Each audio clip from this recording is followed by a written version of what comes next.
quiero hablar hoy, quiero que vaya conmigo a la palabra.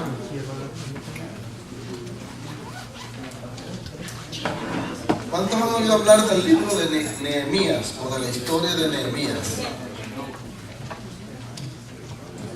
Pues vámonos al libro de Nehemías,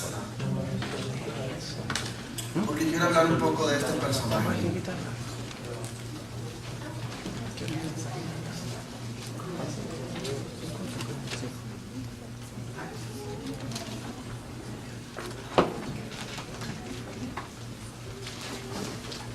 Nehemías está después de Esdras y antes de Esther. Yo sé que yo mismo, cuando soy cristiano, escuché muchos mensajes acerca de este personaje y de este libro, pero hoy quiero compartir un poco con ustedes. Si nos ponemos de pie en reverencia a la palabra y abrimos la Biblia en Nehemías capítulo 1.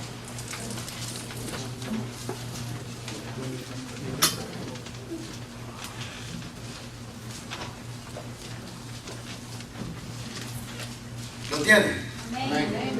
Amén.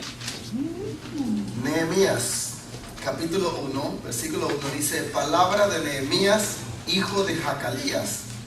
En el mes de Quisleo del año 20, mientras yo me encontraba en Susa, que era la ciudad capital del reino, recibí la visita de Hananí, uno de mis hermanos, y de algunos varones de Judá. Al preguntarles por los judíos que habían escapado con vida del cautiverio y por Jerusalén, me dijeron: los cautivos que quedaron con vida están muy mal y pasando por muchas vergüenzas. La muralla de Jerusalén está en ruinas y las puertas de la ciudad fueron quemadas. Cuando escuché esto, me senté a llorar y durante varios días me puse en duelo y ayuné y oré al Dios de los cielos. Le dije: Señor, Dios de los cielos, tú eres grande, tú eres fuerte, grande y temible. Cumples tu pacto y eres misericordioso con los que te aman y guardan tus mandamientos.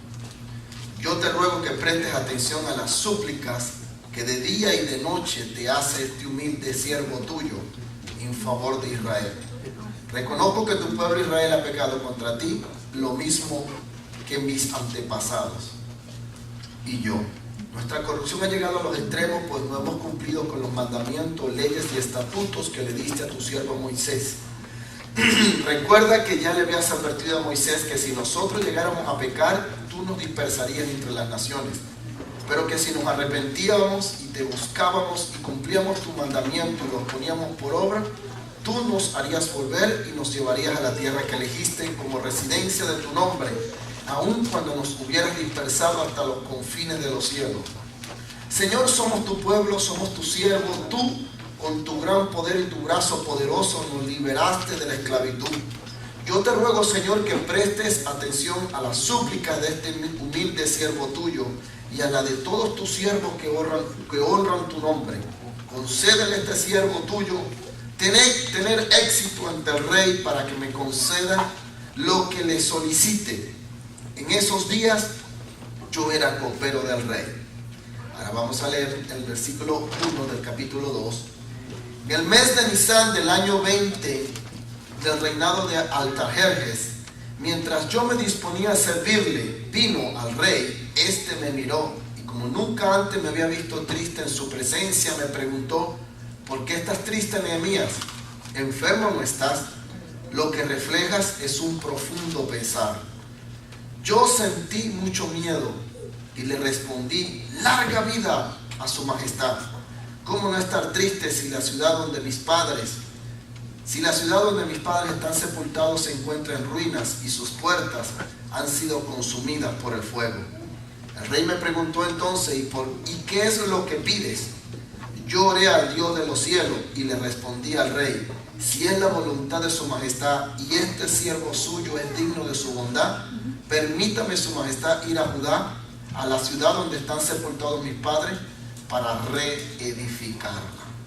Pueden sentarse.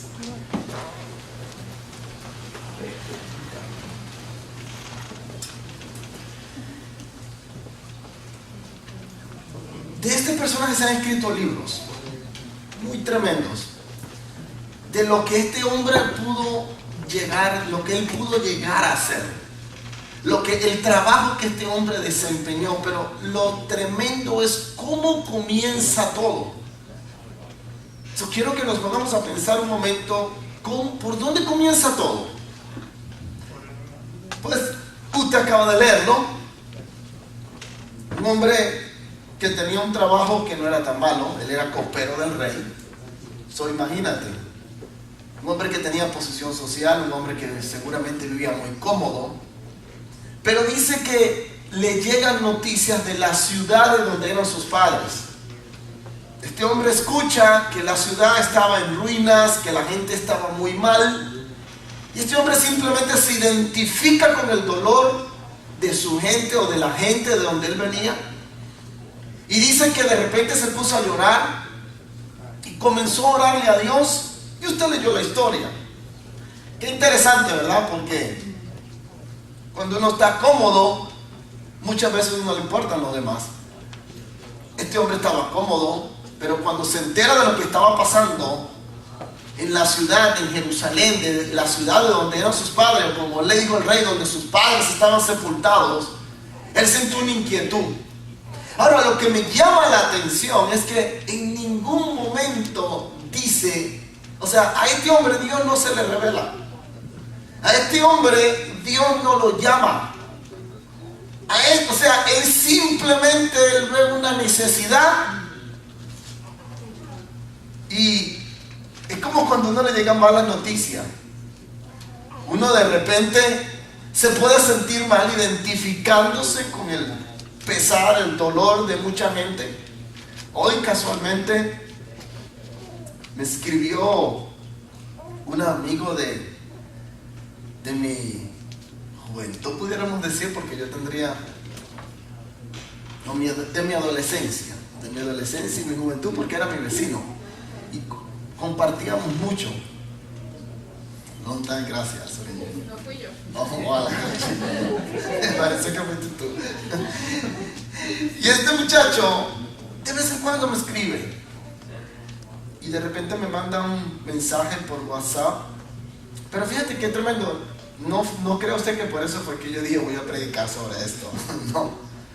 Pero tú sabes, no creo que sea casualidad, pero qué tremendo que él me escribe anoche. Pero yo le respondí, pero ya estaba a punto de dormir. Entonces me dijo que estaba sumido en una gran tristeza por lo que estaba pasando en el país. Y yo no soy dado a escribir mucho.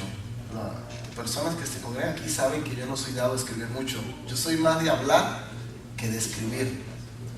Pero cuando me pongo a pensar en Nehemías, yo digo, ¿qué lo inquieta a él? ¿Qué lo mueve a él? Si usted lo acaba de leer, piense por un momento conmigo, ¿qué lo movió a él? ¿Qué lo movió a él a ir donde se presenta donde el rey le ve y le dice, ¿qué te pasa? ¿Qué mueve a Nehemías? Vamos, ayúdenme. ¿Qué lo mueve? ¿Qué lo mueve a él? Compasión. ¿Qué mueve a Nehemías? Él simplemente escuchó la noticia de lo que estaba pasando en la tierra de sus padres. Póngase a pensar, ¿qué lo mueve? Lo mueve que se identifica. ¿Sabe? Es tremendo. Si usted no ha pasado necesidad, usted no sabe lo que es pasar necesidad, ¿o sí? Si usted nunca ha estado en un hospital, usted no sabe lo que es estar en un hospital. Yo siempre le he dicho, un hombre no puede tener idea de lo que es parir o lo que duele parir porque nunca ha parido. Es imposible que un hombre te diga, no, yo sé cuánto duele eso. Solo una mujer que ha tenido hijos sabe. Yo solo he escuchado que duele. Es lo único que he escuchado. ¿Qué tanto duele? No sé. Pero cuando yo pregunto de la escala del 1 al 10, ¿cuánto duele? Eso es lo que siempre responden, 20. Yo digo, ¿qué dolor es ese tan tremendo, verdad? Que del 1 al 10 ella dice 20.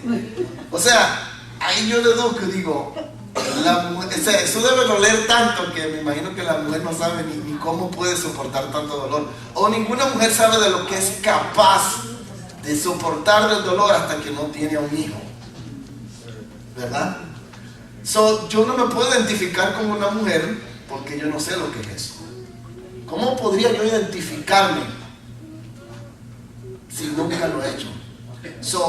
Este muchacho probablemente nunca pasó esa necesidad que él había visto. ¿Sabe? Él estaba en el palacio, me imagino, solo imagínese cómo vivía él, rodeado de tantos lujos. ¿Entiendes? Es tremendo vivir tú en un palacio y poder darte cuenta de lo que está pasando fuera de ese palacio y ni siquiera en ese reino, sino en la ciudad de donde tú vienes. Lo que lo mueve a él es el dolor de otra gente. Eso es lo que lo movió. Pero imagínate tú, dice que él llora y que le ora a Dios. Muchos cristianos hacemos eso. Estoy orando por ti, lo cual es bueno.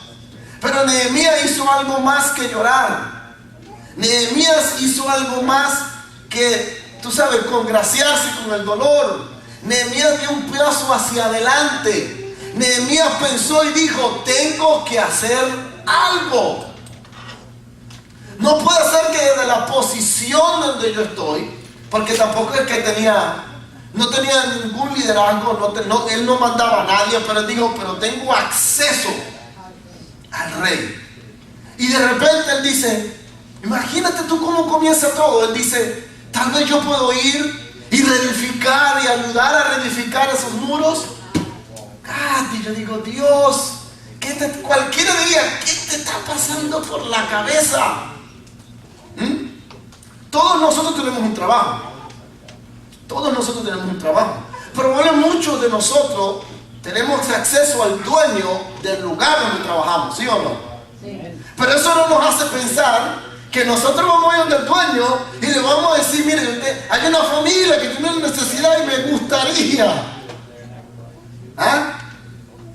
Eso fue lo que él hizo. Él se presenta ante el rey le pregunta qué le pasa y él le cuenta la historia. Y él le dice, ok, ¿qué quieres? Y qué tremendo, porque él no le dice, me gustaría que tú mandaras una ofrenda. Me gustaría que... No, él dice, yo te pido que tú me permitas a mí ir. ¡Wow! No le está pidiendo al rey que lo haga a él. Él dice, lo único que te pido es que me permitas a mí poder ir y reedificar los muros de esa ciudad. Y cuando usted lee todo el libro, porque todo el libro trata de eso, tuvo demasiada oposición, ¿sabe? Y este hombre Dios lo usa para reedificar la ciudad y para reedificar sus muros. Un hombre, uno. ¿No fue llamado por Dios? ¿O usted cree que Nehemías fue llamado por Dios? ¿Dónde dice que fue llamado por Dios? Dios no se le apareció como a Pablo. Él simplemente vio la necesidad. El problema es que muchas veces somos extremadamente dogmáticos. ¿Sabe lo que es un dogmático? Muchas veces pensamos que no, si Dios se me aparece y me habla. Y lo que no entendemos es que Dios tiene muchas formas de hablar. Y una de las formas que Dios tiene de hablar es que Dios te muestra una necesidad. ¿Sabes qué es tremendo? Ver una necesidad y no hacer nada. ¿Sabes? Yo fui formado de una forma porque me acostumbré de que si yo veía una necesidad, yo solo oraba.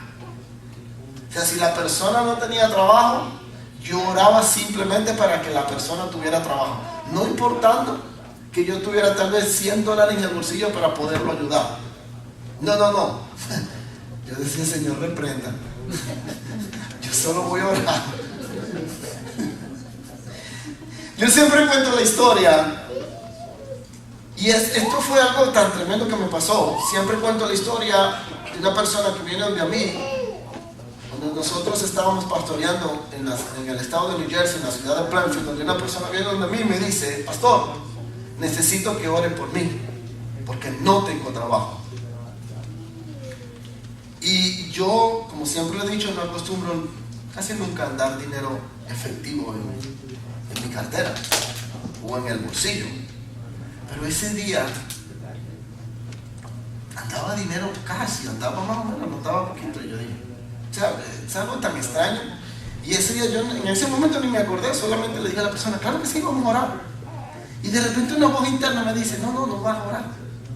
No te lo traje para que orara. Él cree eso, pero no es eso. Y digo: caray, entonces ¿qué es lo que voy a hacer? Me dice: métete la mano al bolsillo, sácate el dinero que tienes y dáselo. O sea, lo primero que yo pensé fue: el Señor reprenda toda malicia, todo pensamiento que no venga de Él. Y la persona se me queda mirando y yo le digo: voy a hacer algo más que orar, le dije. Tú me voy a orar por tu trabajo, pero voy a hacer algo más que eso. Saqué el dinero de la bolsa y se lo di. Porque es que orar no cuesta nada, ¿no? Sí. Pero desprenderte. ¿Sabe?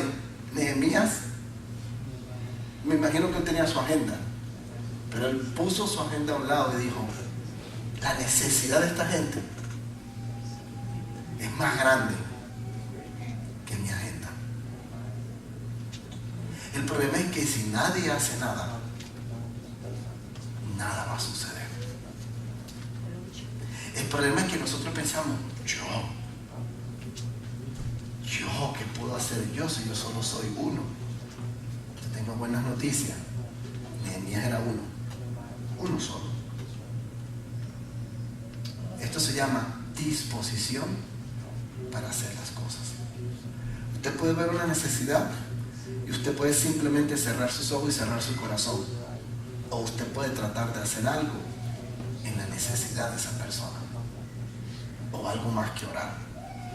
Entonces, lo que me llama la atención de este hombre es cómo él no solamente ora. Usted lo ve que él ora, él llora delante de Dios, pero él primero se pone en oración, porque fíjate cuando él dice: tú dijiste, Dios, que si el pueblo se apartaba de tus caminos serían dispersados. O sea, le está diciendo a Dios: todo lo que le está pasando a ese pueblo es culpa de nosotros mismos. Pero fíjate que él se incluye, aunque él realmente no tenía nada que ver. Pero si tú notas en la oración, él se incluye, él dice: nosotros, ¿entiendes? Nosotros, fuimos nosotros, Dios, quienes nos apartamos de ti. Entonces le dice a Dios: pero tú dices que si nos arrepentimos, tú nos volverías a traer de las tierras donde tú nos dispersarías. Pero ¿cuántos realmente se estaban arrepintiendo? Él, que no tenía nada que ver. Porque no fue, cuando el pueblo dispersado, fue dispersado mucho antes de que él siquiera naciera. Pero él se identifica y él mismo se pone en oración. O sea, no fue que toda la nación se arrepintió, fue que este hombre se puso delante de Dios. Y Dios, mira lo que hace Dios. Dios entonces pone gracia en él para el rey. El hombre se dispone, el hombre ve la necesidad y dice: si nadie hace nada, nada va a pasar.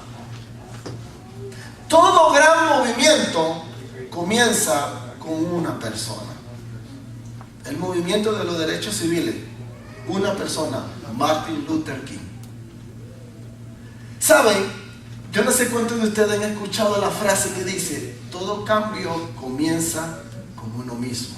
¿Cuántos han escuchado esa frase? ¿Nadie más ha escuchado esa frase? Todo cambio comienza con uno mismo. ¿Quién lo dijo? ¿Alguien dijo eso? ¿Nadie sabe quién dijo eso? Esa frase la dijo no cualquier persona, la dijo Mahatma Gandhi. Mahatma Gandhi, ¿cuántos conocen la historia de él? Este hombre era de la India, pero él había sido criado en Inglaterra.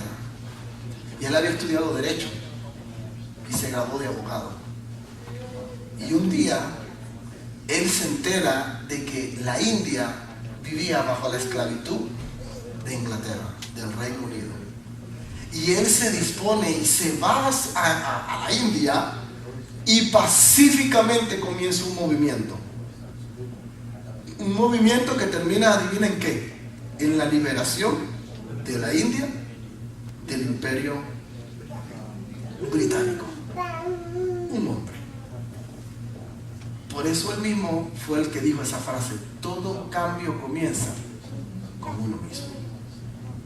Porque es que, hablando a escala pequeña, yo puedo querer que mi familia cambie, pero si yo no cambio, ¿qué me hace pensar que mi familia va a cambiar? Las esposas que están aquí, ¿saben? Hace muchos años yo leí un libro que decía que el problema de las esposas es que siempre quieren cambiar a los esposos.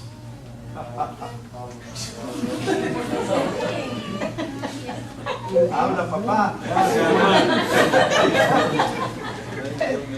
El problema número uno de las esposas es que ellas quieren cambiar a los esposos. No hable por la mujer, hable por los hombres. Yo no leí un libro, no se ensañen contra mí. Yo solo estoy repitiendo lo que ese libro dice. ¿Ok? Y no, yo voy a decir cómo se llama el libro. El libro se llama Lo que toda mujer quiere. Cambiar al esposo. Ahora, si usted como esposo usted quiere que su esposo cambie, yo le pregunto, ¿por qué no comienza cambiando usted?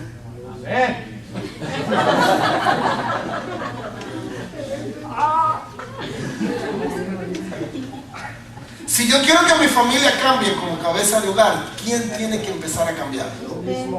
Porque cuando yo cambie, adivina qué va a pasar con mi familia. Como pastor siempre lo he dicho, cuando viene una mujer a la iglesia, viene una mujer a la iglesia. Cuando viene un hombre a la iglesia, yo sé que detrás de él va a venir toda la familia. Eso es así. Se lo digo como pastor. Cuando nos ganamos, yo siempre le he dicho a los hombres, cuando nos ganamos un hombre, nos ganamos una familia. Cuando nos ganamos una mujer, nos ganamos solo una mujer. Es así. Porque así, o sea, Dios dijo que el hombre es la cabeza. O sea, cuando el hombre se convierte, el hombre le dice a la familia, vístete que nos vamos para la iglesia. Pero cuando la mujer dice, vístete que yo creo que ni el perro te va. Probablemente alguna, yo no digo que no. Yo no digo que no. Pero no es igual cuando un hombre se convierte. Porque el hombre le dice a la mujer y a los hijos, vamos a la iglesia y todo viene. Entonces qué triste a veces ver a una hermana y que el esposo no viene. Porque si somos cabezas significa que somos ejemplo. Significa que todo cambio comienza con nosotros en el hogar. Yo no pensé jamás cuando yo vine a los caminos de Cristo, a los caminos del Señor, yo no pensé que detrás de mí iba a venir mi mamá y detrás de mi mamá iba a venir mi hermana. Yo no lo pensé. Yo solamente vine a los caminos del Señor. Y si usted hubiera sabido, y detrás de mí vino mi esposa, y después detrás vino mi madre, y después detrás vino mi hermana, pero todo comenzó ¿con quién? Comenzó conmigo. Siempre Dios comienza con una persona. Así que deje de estar mirando para los lados y véase usted mismo qué puede hacer usted. Porque todo comienza contigo. La pregunta es, ¿qué puedo hacer yo?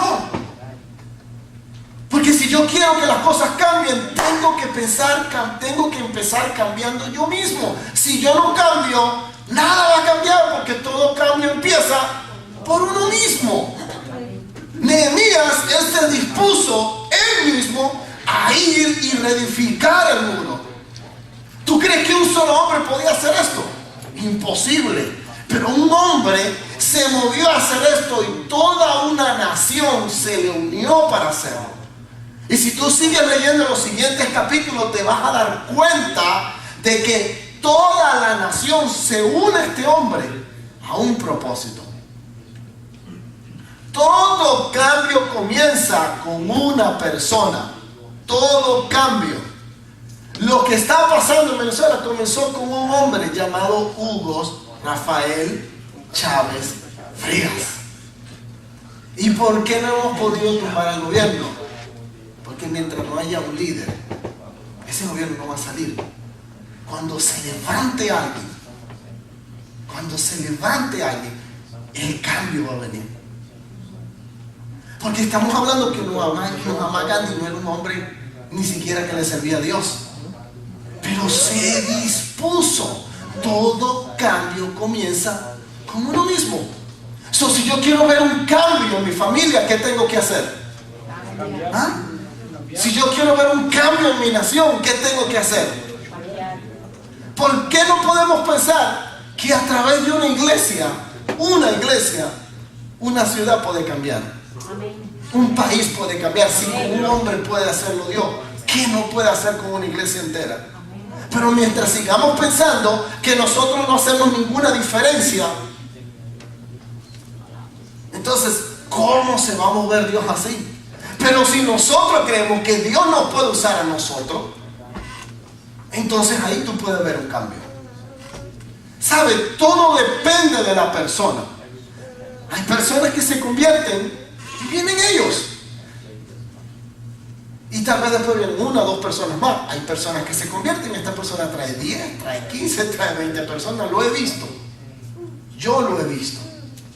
Tenemos el caso de Arnold. ¿Cuánta familia de Arnold está aquí? ¿Cuál es la diferencia entre él y todos los demás? Ninguna. Absolutamente ninguna. Pero de este hombre, teniendo 2 o 3 semanas de convertido, él decía: toda mi familia va a estar aquí, pastor, usted va a ver, yo los voy a traer. Yo siempre le dije: si tú lo crees, yo lo creo. Y no me lo dijo, usted verá, toda mi familia va a estar aquí, pastor, yo los voy a traer. Poco a poco nos ha ido trayendo. ¿Qué hizo la diferencia? Su disposición. Si tú lo crees, Dios lo puede hacer. Amén. Yo termino con esto. En la Biblia hay una historia que a mí la he contado muchas veces, he predicado muchas veces, pero voy a volver a predicar de ella porque me encanta. Donde habla de un hombre que le lleva a su hijo a los discípulos de Jesús, porque su hijo tenía un espíritu inmundo. Y este hombre desesperado, llega donde Jesús y le dice: he traído a mi hijo a tus discípulos y ellos no pudieron hacer nada. ¿Sabe? Y Jesús en ese momento venía bajando de una montaña donde él se había transfigurado. Te lo puedes leer en la Biblia, ya está. Y cuando Jesús llega, este hombre se le aparece. Él dice la Biblia que cuando él llega, él ve el alboroto. Él ve el alboroto ahí y se asombra. Y viene el padre de este joven y le dice: Jesús, he traído a mi hijo a tus discípulos. Y le dice: pero no pudieron hacer nada. Y entonces aquí hace lo increíble. Dice: si tú puedes hacer algo, por favor, ayúdame.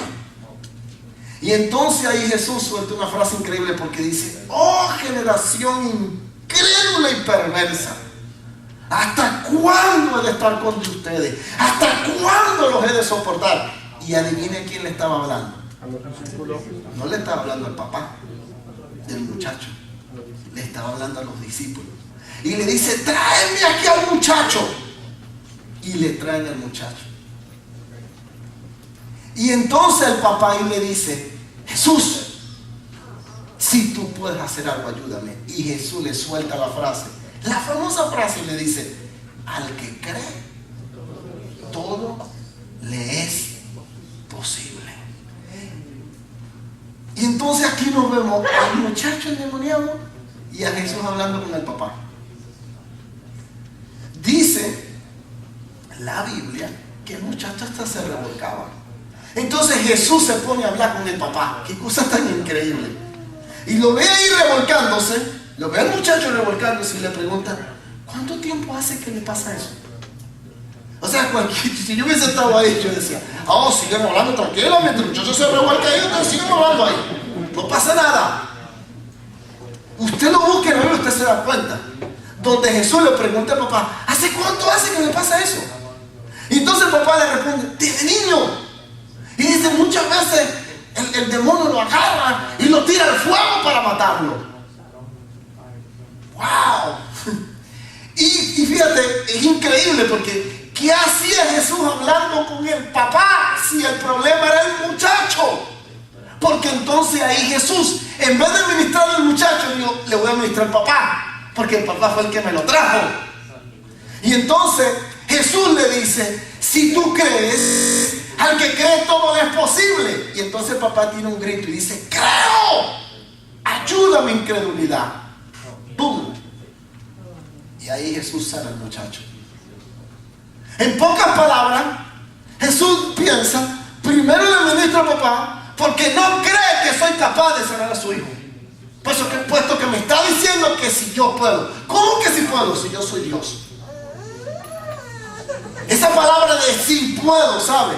Es una ofensa a Dios. Dios, si tú puedes. Si la Biblia dice que Dios todo lo puede. ¿Ah? Entonces la palabra del papá de cierta forma es una ofensa. Porque le está diciendo, si tú puedes hacer algo, ayúdame. Y entonces Jesús le dice, no, el problema aquí no soy yo, déjame decirte, yo lo puedo sanar. El problema aquí eres tú, porque tú no crees que yo lo puedo sanar. Así que necesito que tú lo creas, porque al que cree todo le es posible. Y entonces donde el papá hay suerte y dice, creo, ayuda a mi incredulidad. Tú sabes, eso como que no tiene mucho sentido ahí, porque dice creo, pero después dice ayuda a mi incredulidad. Pero entonces donde Jesús hace el milagro. Entonces, ¿qué era lo que no permitía realmente que el muchacho, el espíritu pudiera salir del muchacho? Después los discípulos le preguntan a Jesús y le dicen, ¿por qué nosotros no pudimos echar fuera el demonio del muchacho? Y Jesús le responde con una frase bien sencilla, por vuestra incredulidad. Eso fue lo que le respondió. Porque imagínate, la incredulidad del papá y la incredulidad de los discípulos de Jesús, ¿cómo iba a salir fuera ese demonio? Entonces cuando Jesús entra en escena dice, aquí hay incredulidad, mis discípulos los quitan. Aquí hay otra incredulidad, el papá. Voy a bregar primero con la incredulidad del papá para después poder ir y sanar al muchacho. Póngase de pie, por favor.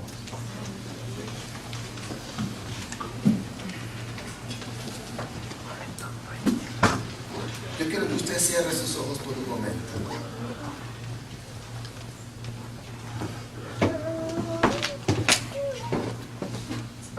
Yo quiero decirle algo. Si usted pudo llegar a los caminos de Jesús, si usted pudo llegar a los caminos